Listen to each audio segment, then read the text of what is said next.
Amberi dhe Gjesti përfshihen në një debat të ashpër në mes të dhomës së ndenjes, me të gjithë banorët që i shikojnë të habitur. Amberi, e acaruar nga sjellja e Gjestit, e përballa të drejt për drejt, duke ngritur tonin dhe duke mos fshehur më pak kënaqësinë e saj ndaj tij. Dëgjo këtu, Gjesti, ti vërtet mendon se je i zgjuar, por në fakt nuk ke as pak tru. Nuk arrin të kuptosh asgjë, sillesh sikur je i madh, por në kokën tënde je akoma një kalama që nuk e di çfarë do nga jeta. I thot ajo e nervozuar, duke tundur kokën me shgënjim. Gjesti, i cili nuk e merr seriozisht situatën, vazhdon të buzëqesh dhe të tallet me të. Mirë moj Amber, po pse po të djeg kaq shumë? Unë s'kam tru, thua ti?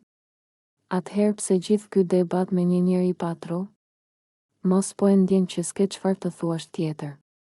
Ja kthen ai me një ton ironik, duke ngritur vetullat dhe duke parë rreth e rrotull sikur të kërkonte mbështetje nga të tjerët.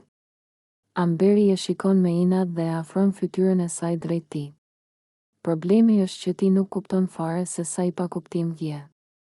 Je i papjekur, sillet si fëmijë, gjithmonë bën lojra të kota, tallesh me të gjithë dhe mendon se je ndonjë king.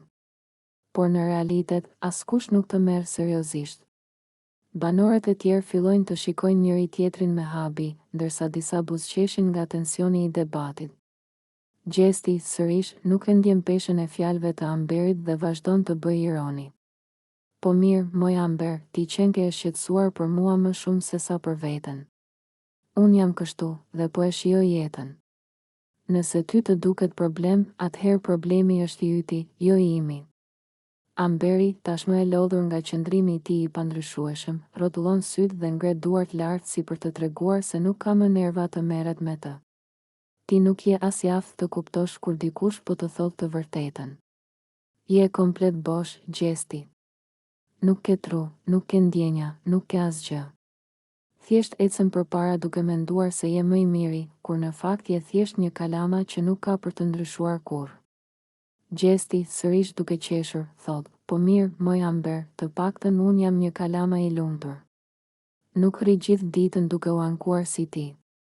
Debati mes tyre duket se nuk ka një fund të qartë, por një gjë është e sigurt, Amberi nuk ka ndërmend ta lërë me aq, dhe Gjesti vazhdon të jetë i njëjti provokues që nuk e merr askënd seriozisht.